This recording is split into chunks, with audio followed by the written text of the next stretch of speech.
Olá, meu nome é Igor e você está no canal Aprendiz de Alma. Neste vídeo falaremos sobre a Trindade, também conhecida como Santíssima Trindade. Bom,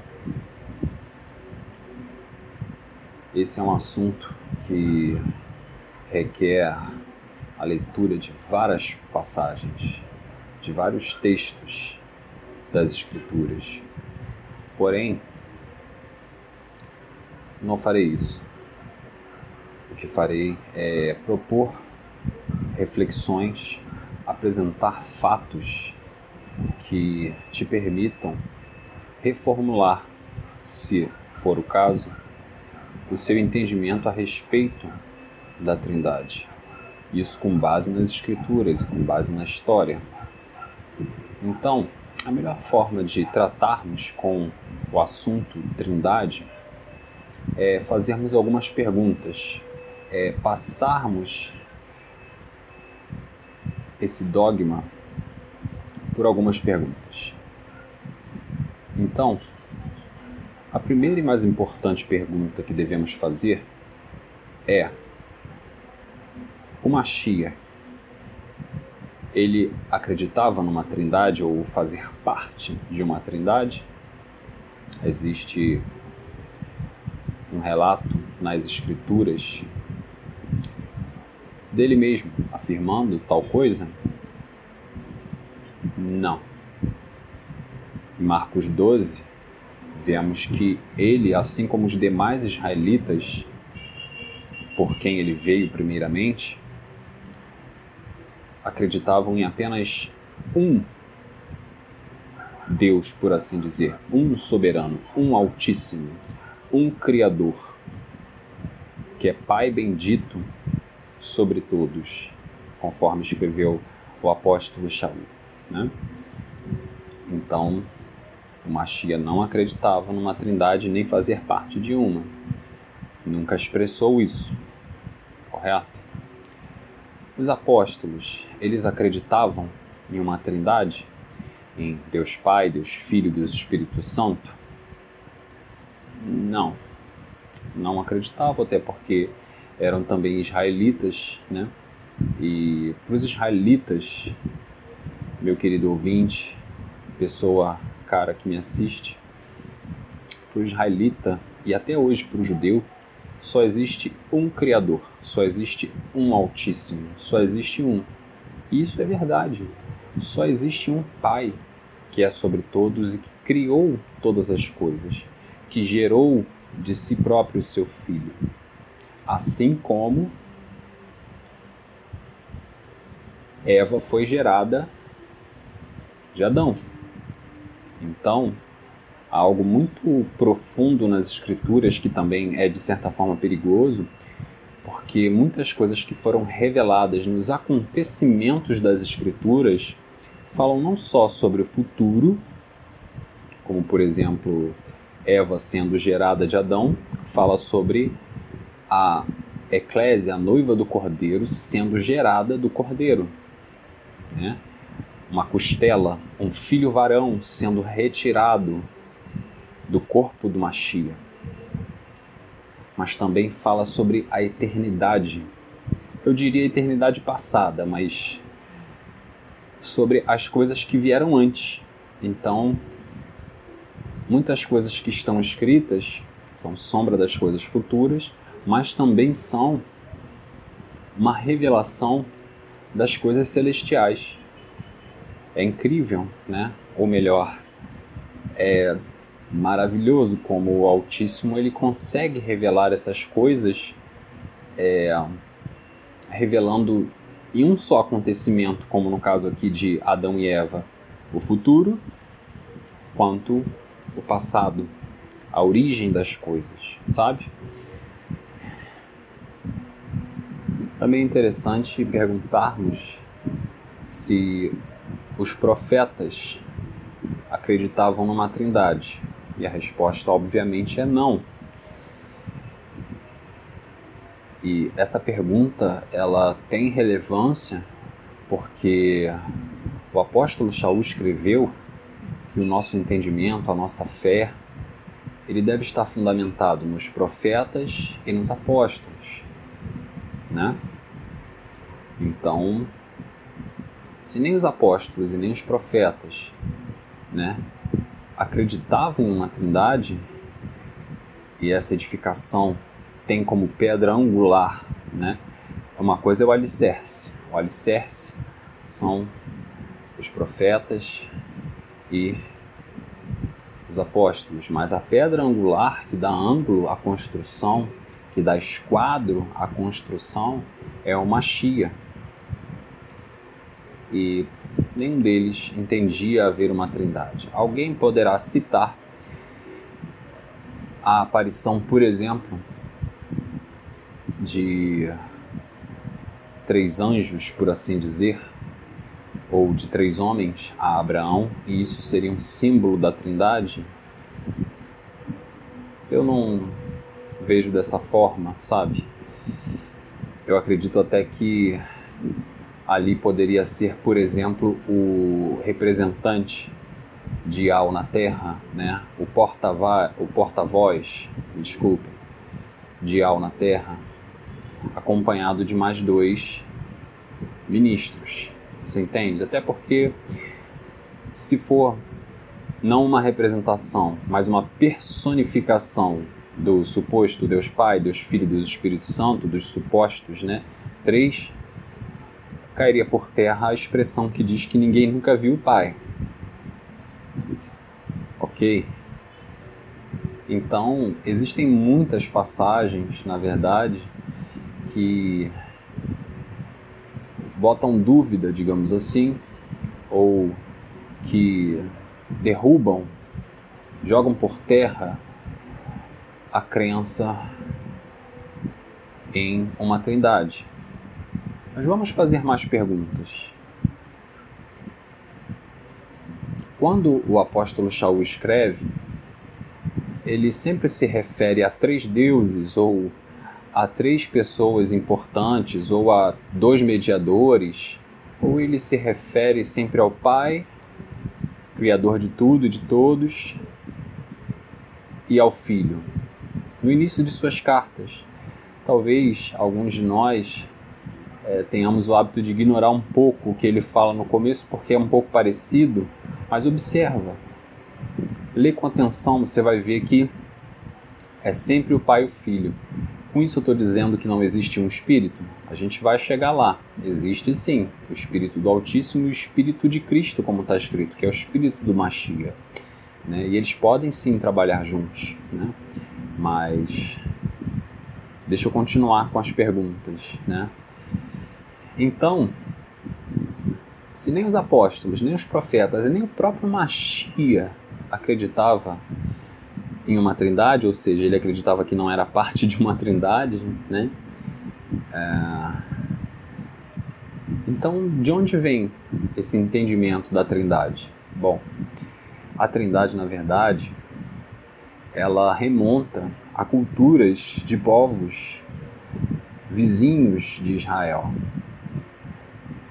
Você encontra trindade babilônica, você encontra trindade egípcia, você encontra várias trindades, né? E o que aconteceu, na verdade, para que isso chegasse até nós da maneira que chegou, foi que depois do ano 160, mais ou menos, eu creio que através de Tertuliano, que foi o primeiro a propor essa ideia, começou-se a debater sobre a questão da trindade. Ano 160. Ano 160.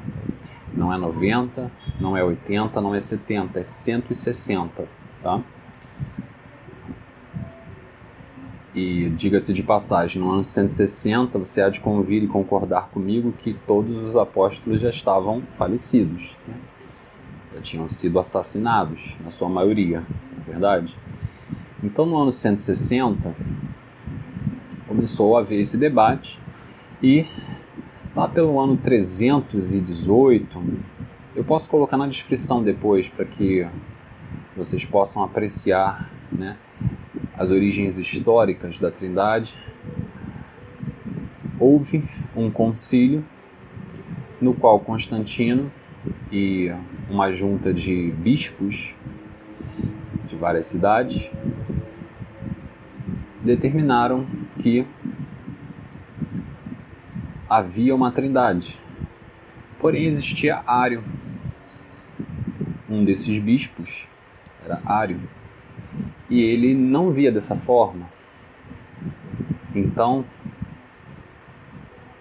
o que Roma, diga-se de passagem, Roma determinou por sua força, por sua agressividade, por sua imposição, por sua falta de liberdade, por sua maldade, eu diria, mandou queimar todos os livros, isso é história, tá, gente?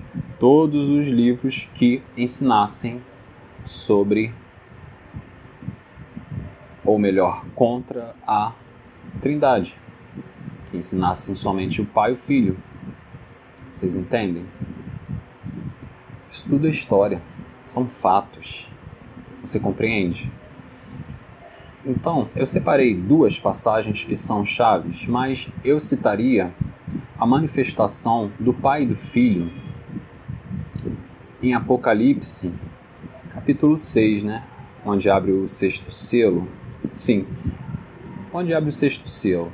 Eu acho que é Apocalipse capítulo 6, sim, bem para o final, né? Ali nós vemos três deuses? Não.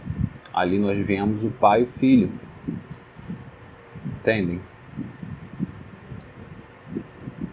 Eu acredito na presença do Altíssimo no seu espírito? Com certeza, é real. É inegável que é real, mas ele não é o Espírito Santo. Você entende? O Espírito Santo é uma figura, né? Criada, ou um título, melhor dizendo, criado pela Igreja Católica para constituir uma trindade. Deus Pai, Deus Filho, Deus Espírito Santo. Ok? Então, em função daqueles que ignoram esse entendimento, em função daqueles que supõem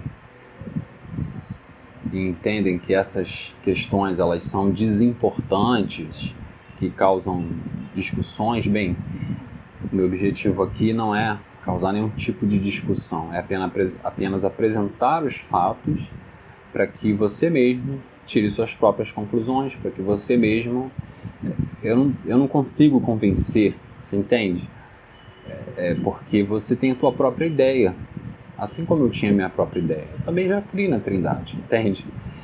Só que o que deve te convencer é a verdade, o que deve te convencer é o próprio Mashiach, o que deve te convencer são os fatos que te são apresentados e a tua própria busca e abertura à verdade, porque muitos se encontram fechados.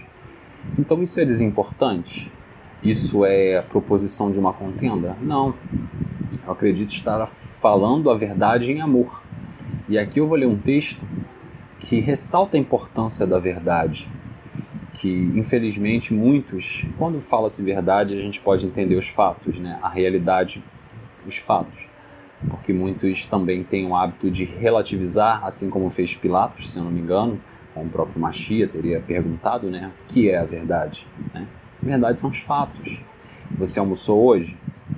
É verdade que você almoçou hoje? Então é um fato. Você almoçou hoje, é um fato. Você entende? Não é questionável. Se você está dizendo que você almoçou e eventualmente tem até testemunhas que te viram almoçar, isso é um fato. E o fato é a verdade. Entende? Então, relativização da verdade aqui não tem lugar, ok?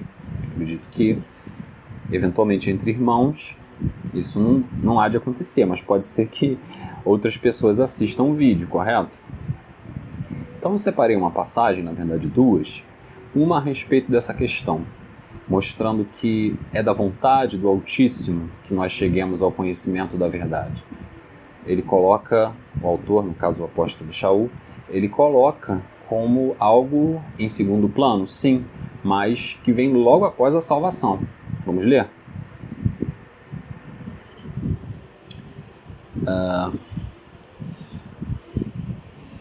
1 Timóteo, capítulo 2,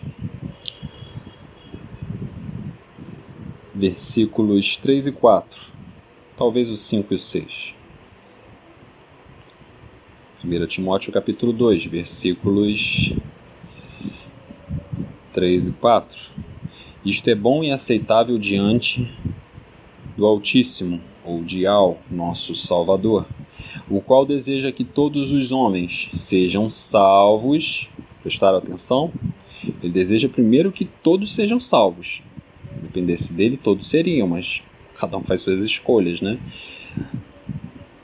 O qual deseja que todos os homens sejam salvos e cheguem ao pleno conhecimento do quê? Da verdade.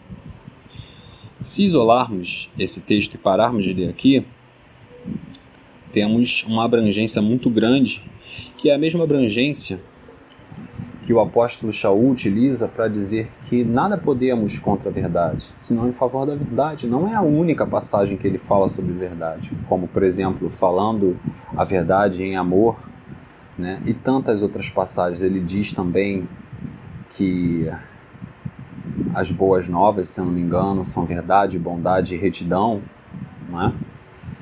Acho que é em Colossenses. Então, essa questão dos fatos da verdade está sempre muito presente. Então, a gente não pode estar se contentando, se conformando com o entendimento do presente século, com as coisas que aprendemos no mundo, ou seja, na igreja também, não importa. O que nos é mandado lá em Romanos é que a gente renove o nosso entendimento para que a gente compreenda, perceba qual é a boa, perfeita e agradável vontade do Altíssimo. Você entende? E tem mais. É fato em conteste que todos que amam e praticam a mentira não vão ter vida eterna. Você entende? Então a questão da mentira e da verdade, elas fazem parte do dilema, da batalha do bem contra o mal. E a gente não pode admitir uma mentira dentro da nossa cabeça porque nós somos filhos da verdade. Nós somos aprendizes da verdade. Quem é a verdade? O Mashiach. Se ele é o verbo, como está lá em 1 João, primeira epístola de João, ele também é a verdade, porque a personificação, né, daquilo que é expresso em palavra, e nesse caso palavra de ação, verbo, né, também o faz verdade, sabe? Então não podemos ignorar. E aí, continuando o texto, né, o que percebemos é que ele coloca como verdade que só há um Altíssimo, um soberano e um só mediador entre o Altíssimo e os homens. Não há dois mediadores. Isso é algo que outro irmão já falou, vocês já devem ter ouvido, eu vou falar dele já já. Porquanto há um só Altíssimo e um só mediador entre o Altíssimo e os homens, o Mashiach Yahushua, homem, ok? Mashiach Yahushua, homem, tá? O qual a si mesmo se deu em resgate por todos nós, testemunho que se deve prestar em tempos oportunos. Tá? Então, existem mais algumas perguntas que devem ser feitas. Como, por exemplo, quem é o pai do Mashiach? Não fui eu que cunhei essa questão, mas é muitíssimo interessante para reflexão. Bom, se existem 3 deuses, o Mashiach sendo um deles, né? E o Mashiach foi gerado pelo Espírito Santo, então ele é filho do Espírito Santo e não do Pai? Ou ele é filho do Pai? Vocês entendem que tem algo errado, algo muito, muito errado, né? Então, quando diz na Escritura que o Espírito do Altíssimo gerou Yahushua, né? Então, quem é o pai da criança? Interessante. E uma das questões que eu tive a oportunidade de colocar de maneira simples, como uma proposta de raciocínio e reflexão aos irmãos que eu considero firmados na rocha, pelo WhatsApp, é que se o Mashiach é Deus, ou um Deus, ou Deus, E a gente vai entrar nessa parte dele ser um Deus, né? Mas se ele é Deus, então teremos que concordar com os amados católicos que Maria é mãe de Deus. Porque se ele é Deus, então Maria é mãe de Deus. Ela deu luz a Deus, ainda que ele seja, como nós cremos, né, de tempos antigos. O que está escrito nos profetas é que a sua origem remonta aos tempos antigos. A origem do Mashiach remonta aos tempos antigos. Eu te pergunto, o Altíssimo tem origem? Não tem origem. Então, o Mashiach foi gerado, como um irmão chamado Peter muito bem me corrigiu, o Mashiach foi gerado, assim como Eva, né? Foi gerada de Adão, o Mashiach foi gerado do Pai. Entende?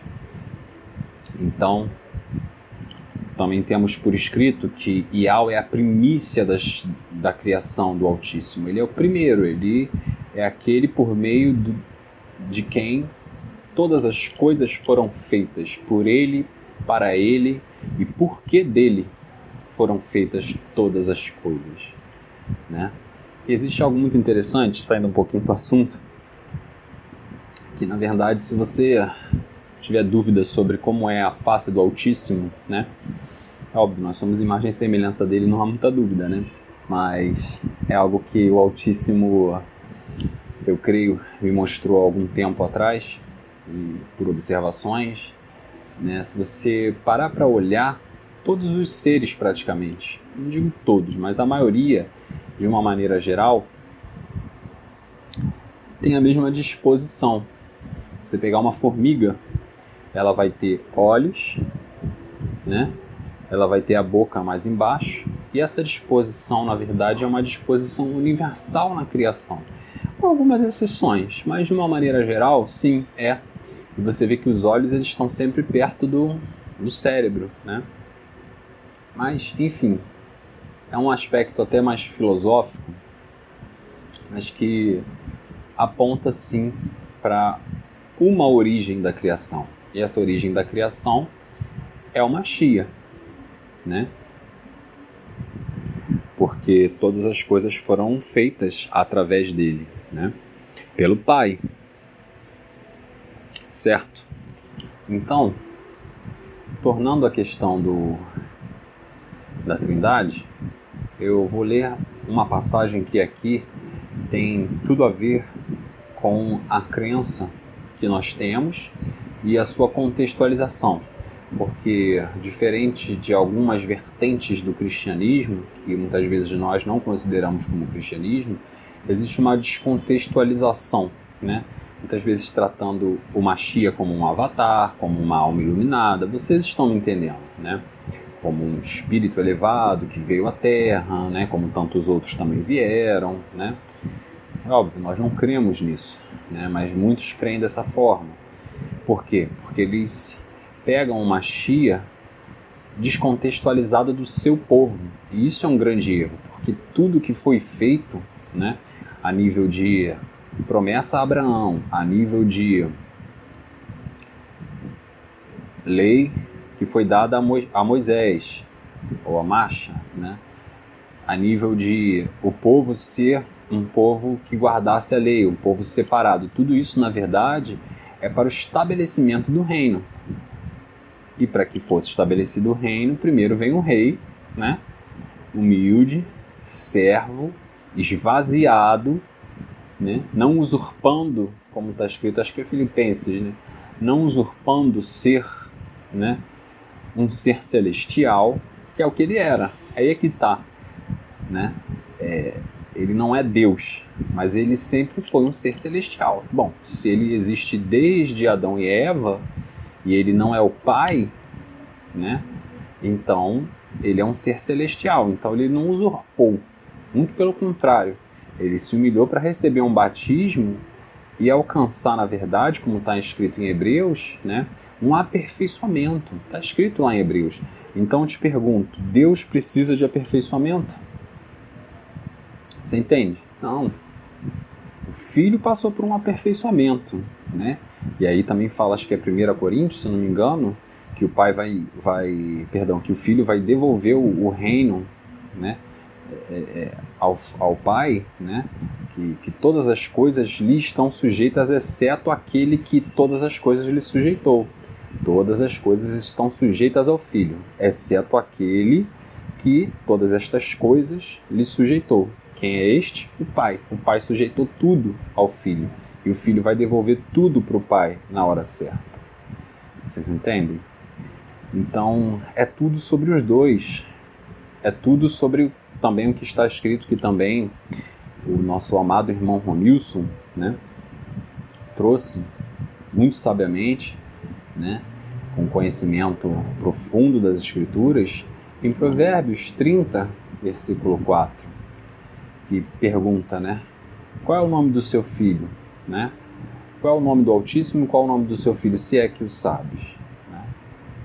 Então, se o Espírito Santo fosse uma terceira pessoa, ele ainda teria que ter um nome, né? E para ter um nome, bom, eu acredito que ele teria que nascer. São coisas complexas, você vê? Mas, tudo bem. Vamos à passagem que eu separei, para que você entenda que a contextualização da nossa fé, ela é fundamental para que a gente não caia em erros esses que, na verdade, se nós formos observar, fazem com que a nossa fé se torne de uma certa forma incoerente até para os judeus. Vamos chegar lá.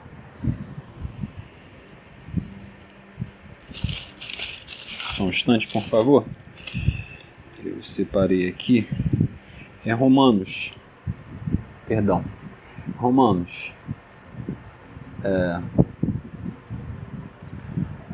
capítulo 2, versículo 9. Tribulação e angústia virão sobre a alma de qualquer homem que faz o mal, ao judeu primeiro e também ao grego. Glória, porém, e honra e paz a todo aquele que pratica o bem, ao judeu primeiro e também ao grego. Porque para com o Altíssimo não há acepção de pessoas. Vocês entendem aqui a ordem das coisas? Primeiro, o Mashiach, nós sabemos, veio para os seus, para os judeus, para os israelitas, e os seus não aceitaram, no propósito do Altíssimo. Mas as coisas têm uma ordem. Você acha que você, sendo alguém que andou dentro dos mandamentos, recebeu os mandamentos, recebeu uma responsabilidade, um peso gigantesco como Israel, né, ou Israel recebeu, né? Você acha que haveria um benefício maior para os outros povos primeiro, ou primeiro viria o Salvador para os seus? Bom, primeiro veio para os seus, e os seus o rejeitaram, né? Então o contexto aqui, como nós podemos ver, é sempre, primeiramente, israelita. Bom, se a tua trindade, né, se a tua crença em três deuses coeternos, né,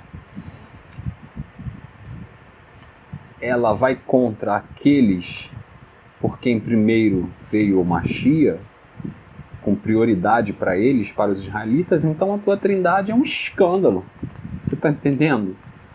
Porque os israelitas não aceitam, não tem como.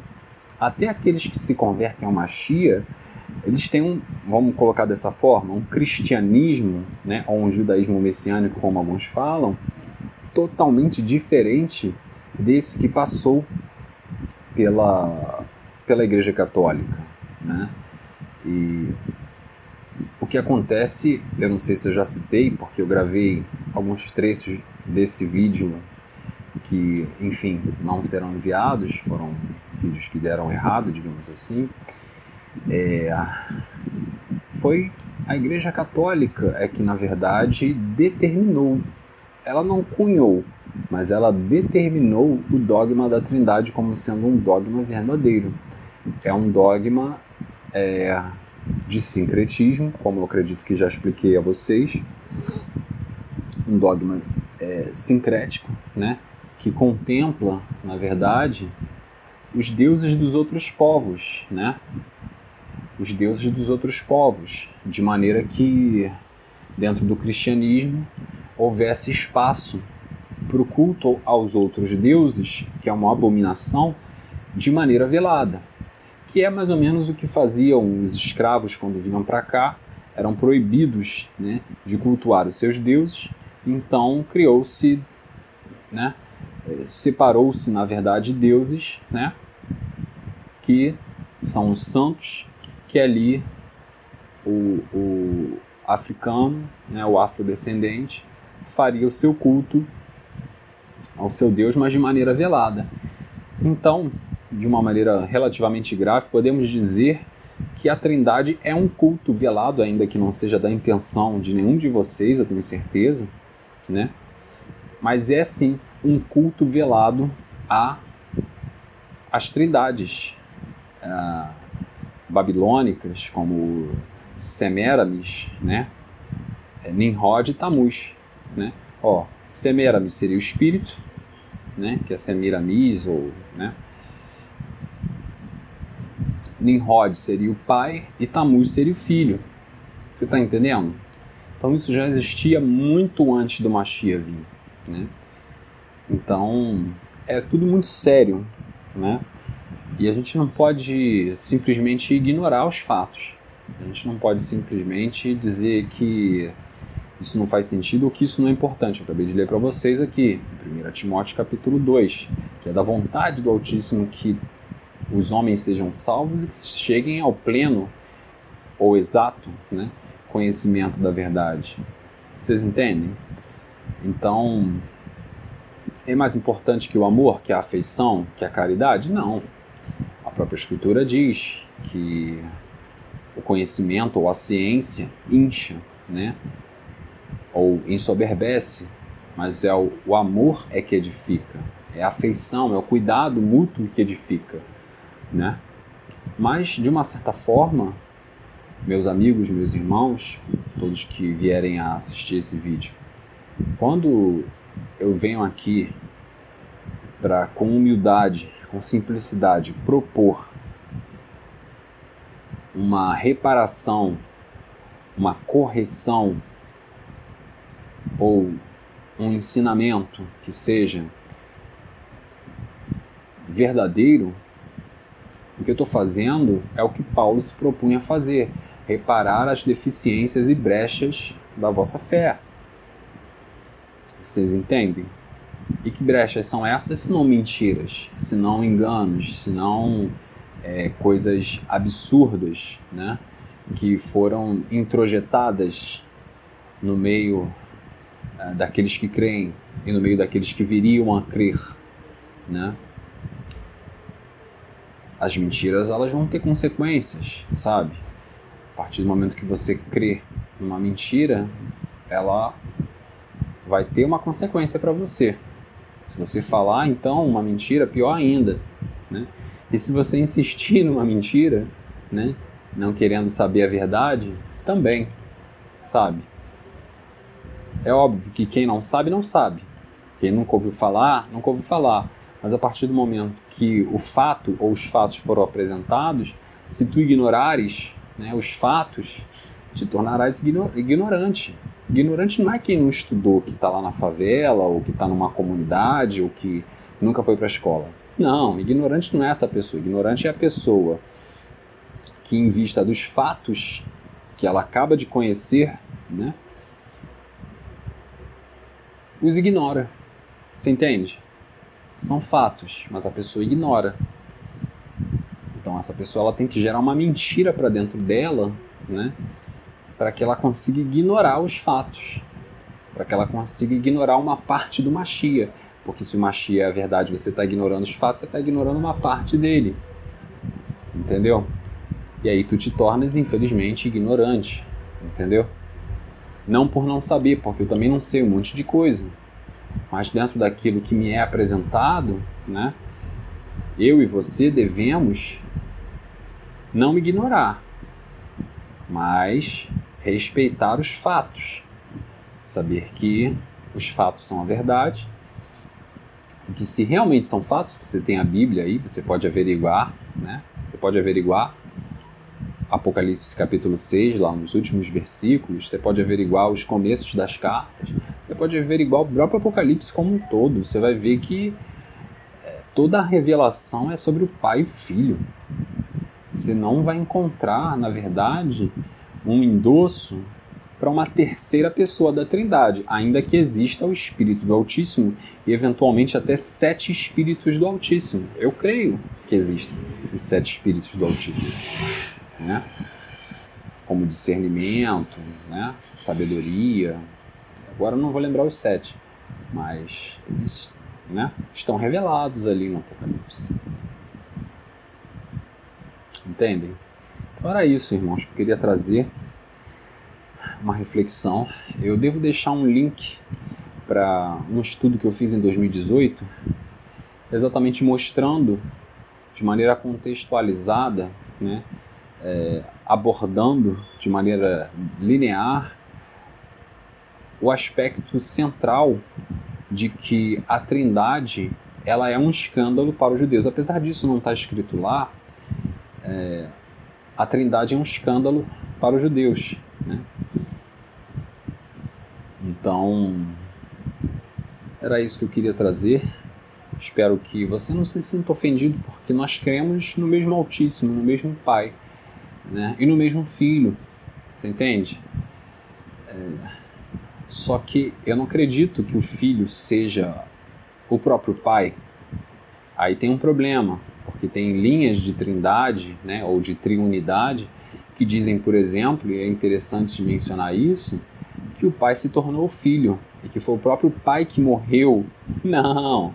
Aí você está me dizendo, né, como o próprio irmão Romilson já cunhou e colocou muito bem, que o Filho, então, quando ele ia orar, ele estava fazendo o quê? Estava falando com quem? Ele estava fazendo uma meditação transcendental? Não, né? Ele estava falando com o Pai. Ele não estava fazendo algo sozinho. Ele estava invocando o Pai, dando exemplo daquilo que ele ensinou lá em Mateus, que é o quê? Entra no teu quarto, fecha a tua porta e fala com o Pai oculto, que o Pai oculto vai te ouvir. Bom, naquela circunstância ele não tinha quarto, então ele se afastava dos apóstolos, até dos 3 que ele considerava mais, né? Que é João, Pedro e Tiago, e orava sozinho. Entendeu?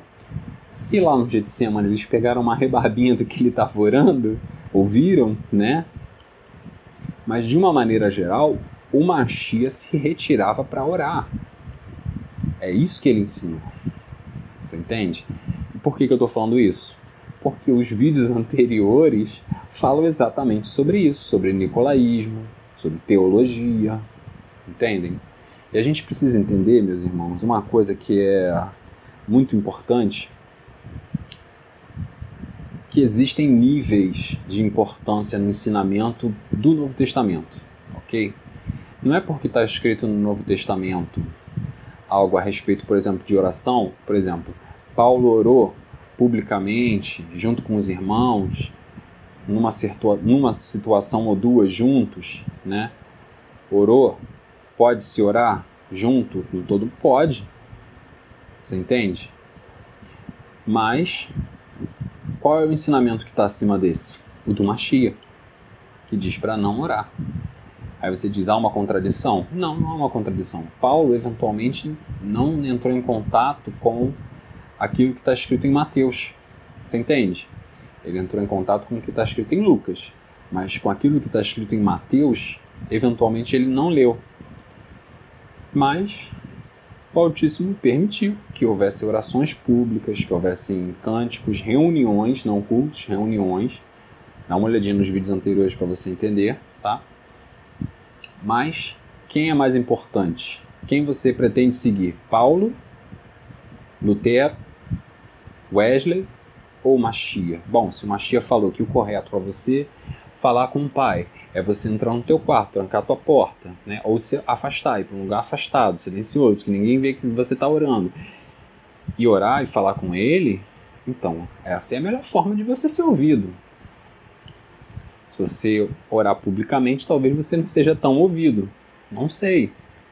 Mas acontece muitas vezes de pessoas, né, receberem uma oração, uma imposição de mãos, por exemplo. Aí, nesse caso, a oração ela tem que ser pública, né? Você entende? Mas não fazendo como fazem os religiosos, né? Como o próprio Machia falou, e eu estou parafraseando o que ele disse e que está escrito, não fazendo como os religiosos, fazendo longas orações, com belas roupas, para parecer bonito diante dos homens, faz aquela oração didática, né? O cara até esquece que está falando com o Altíssimo e parece que está querendo ensinar alguma coisa para alguém, sabe? Tá entendendo? Então, precisamos rever essas coisas todas, né? Para que, quanto mais, na verdade, a gente está disposto a abrir mão não só daquilo que é da vontade da nossa carne, né? Ou da nossa alma, mas também daquilo que nos foi ensinado, né? Errado, por quê? Veja bem, sem querer alongar muito, considerando que o vídeo já tem 40 minutos, mas veja bem, os católicos, né, ou outras pessoas de outras crenças, elas têm muita convicção naquilo que elas creem, você entende? Porém, não necessariamente aquilo está correto, não necessariamente aquilo é infrutífero. Eventualmente as pessoas alcançam, sim, milagres. Eu não vou entrar no mérito de quem é, né, que realizou o milagre, né, mas nós não podemos ficar presos, você entende? Você já foi católico, por exemplo? Você já viu que aquilo estava errado? E aí você foi para o protestantismo? Bom, talvez seja importante você continuar vendo o que está errado, o que está fora da Escritura, o que tem nível de hierarquia dentro da Escritura. Não estou falando de hierarquia humana, não, de religiosa, não. Estou falando de hierarquia, por exemplo, o que o Machia falou tem mais peso do que o que Paulo falou. Sim ou não? Né? Então, a gente deve levar mais em conta o que o Machia falou do que o que Paulo fez ou ensinou. E juntar as duas coisas de uma maneira que a coisa seja harmoniosa, né?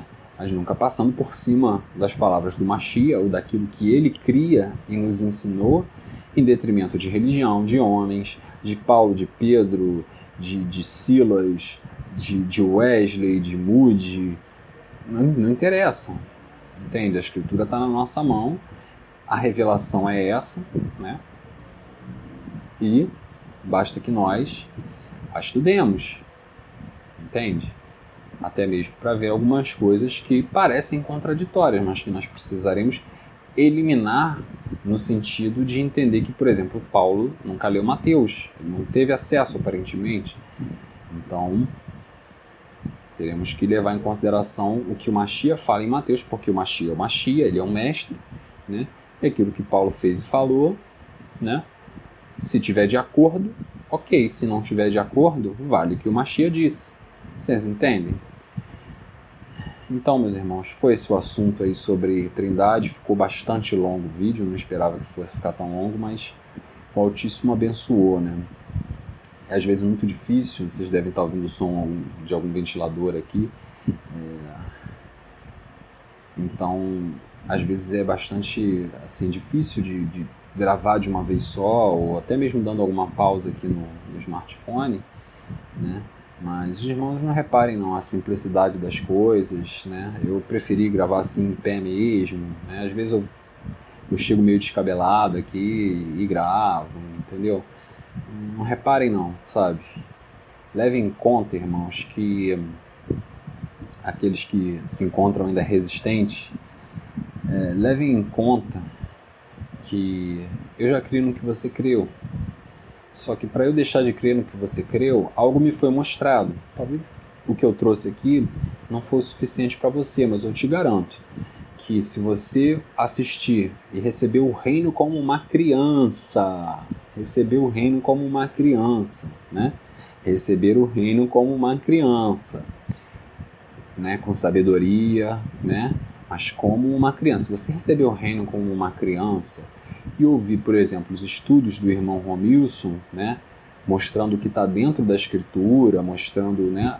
por exemplo, as incoerências em relação à Trindade, né, tudo isso, né, você não vai ter dificuldade. A dificuldade está na barreira religiosa, está no orgulho, no ego de dizer, não, eu sempre criei assim, e Deus me abençoou assim, mas Deus abençoou o católico também pela crença dele. Então isso não é argumento de nada. Isso para mim, né, é uma bobagem que a pessoa pode dizer, né? Não pode estar errado, porque eu sempre criei assim, porque o Altíssimo me abençoou desse jeito, criando dessa forma, né? E isso, não. A atuação compassiva do Altíssimo em nosso favor não necessariamente é uma afirmação ou uma concordância com aquilo que nós cremos e entendemos, porque se assim for assim, então a gente estaria 100% certo em tudo, né? Ele nos abençoou, ele fez algo por nós, assim como faz até pelos de fora, salva, livra, enfim, faz um monte de coisas. E aí quer dizer então que essa pessoa, ou você, no caso, ou eu, porque fui abençoado, tem um entendimento perfeito. Não, porque, né, já que o Altíssimo me abençoou, então ele está concordando com tudo que eu faço e falo e penso. Então você é perfeito, no sentido de que você já alcançou um entendimento, né, um entendimento celestial completo de todas as coisas, quando na verdade a Escritura diz em 1 Coríntios 13 que nós conhecemos em parte. Entendem? Só que a Escritura está revelada, né? E muitas pessoas, né, até um irmão amado me falou que a questão da Trindade ela depende de revelação. Sim, é de revelação que eu estou falando.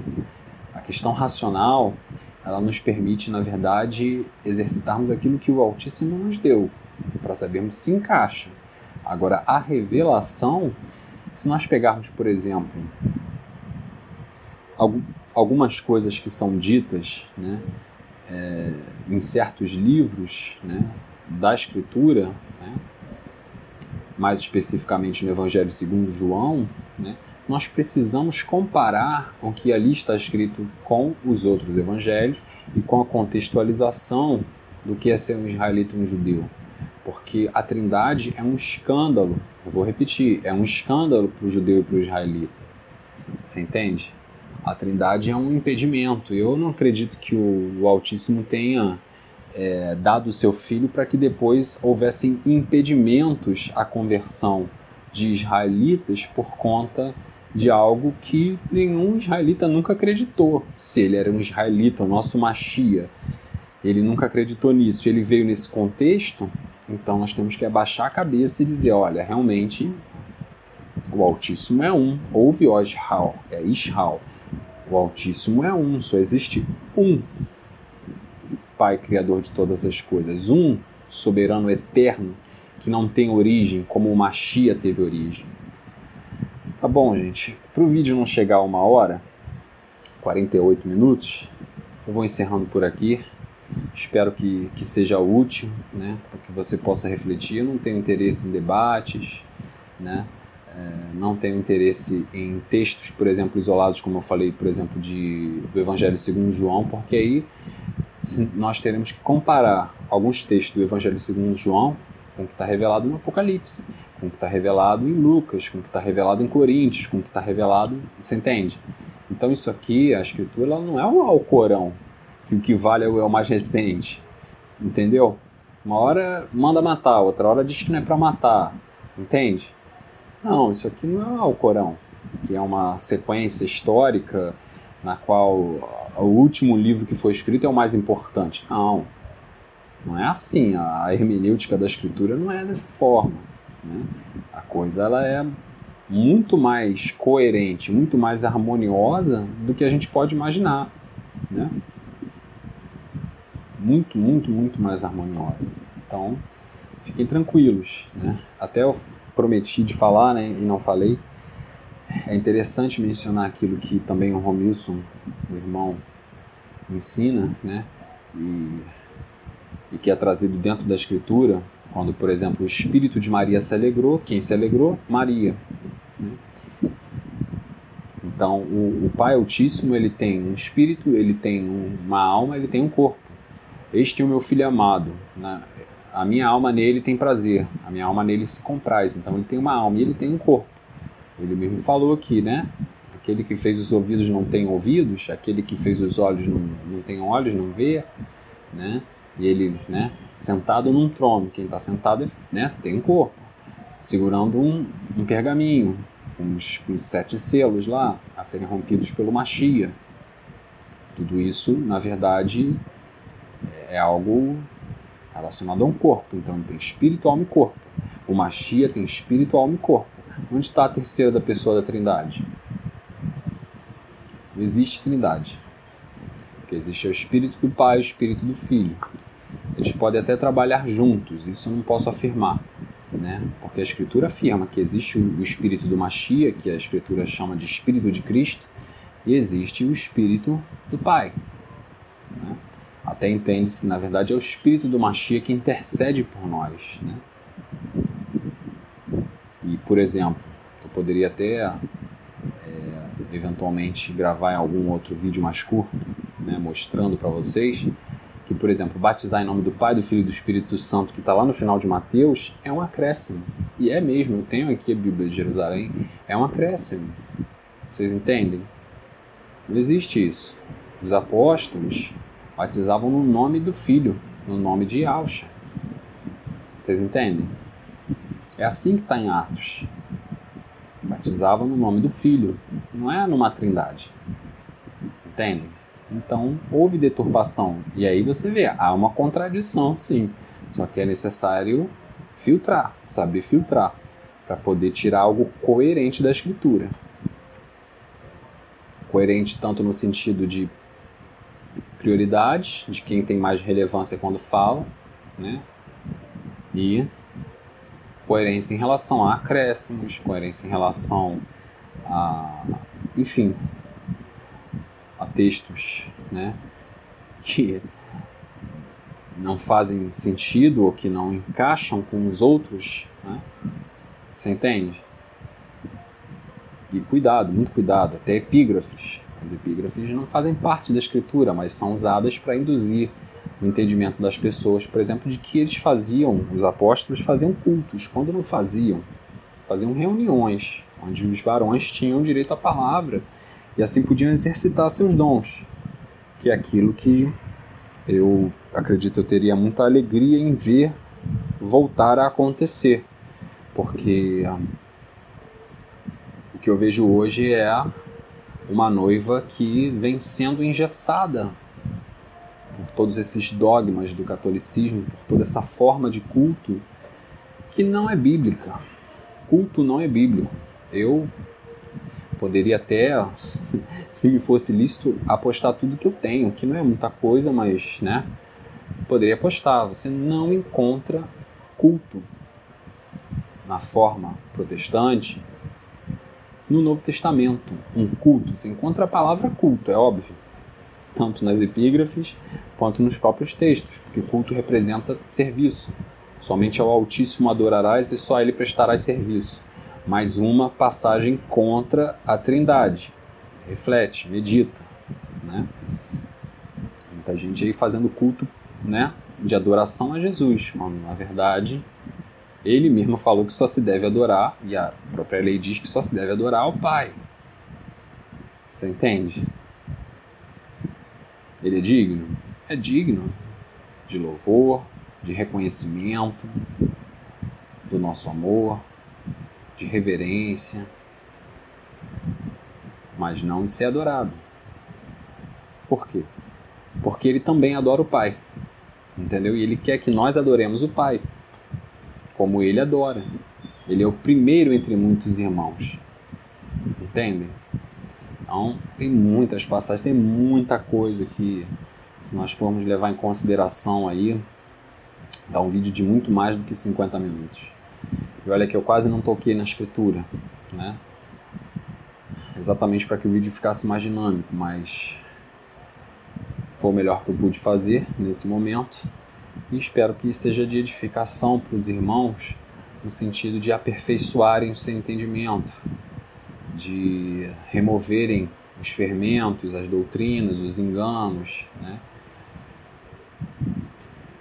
No sentido, inclusive, daquilo que eu vinha falando a respeito de culto, né? Que Tal coisa não existia entre os apóstolos, entendem? Isso só veio a surgir muito depois, através também da Igreja Católica, porque uma reunião não é um culto. E o que acontecia, você pode ver muito bem em 1 Coríntios 14, apesar da epígrafe, não é um culto, é uma reunião onde todos podem profetizar, todos podem falar em línguas, cada um por sua vez, com ordem e decência, né? Mas não é um culto, é uma reunião, é diferente, né? Então era isso, irmãos, eu não vou me estender mais porque quem já chegou a esse ponto do vídeo, eu agradeço muito por você ter acompanhado o vídeo todo e até o próximo. Shalom. Se o Altíssimo me permitir, é claro. Shalom.